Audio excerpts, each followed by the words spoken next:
It was twilight when we started. The wealthy homes and the scars on the land all faded into the same dusk. The sky had deepened into darkness by the time Keegan finally slowed down in the middle of the lake. It was a clear night, the stars vivid, and even out this deep the water was smooth and calm. Maybe it was the darkness or the quiet, but I found myself telling Keegan about my dreams, the things I'd lost in the foliage and the trees and could never piece together once I finally found them. The wallet that had been lost and held for me so many years, my identity sealed inside. I had dreams like those once, he said. So you think they're important then? Dreams? Oh, yeah.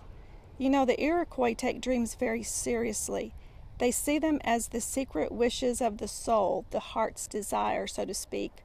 Not all dreams, maybe, but the important ones. And when they reoccur, I tend to think you're important. We were drifting near the middle of the lake.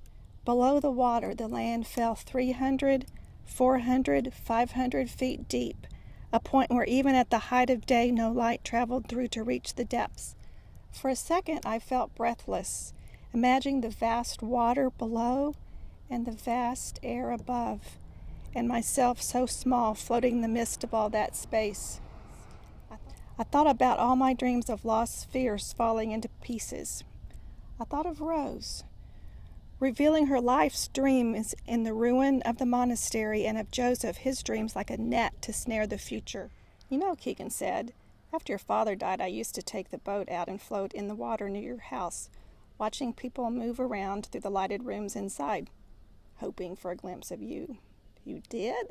His face wasn't visible in the darkness, so I couldn't tell what he might be feeling, though I remembered the numbed sense of loss and guilt that spread over everything and made it impossible for me to feel anything else during that time.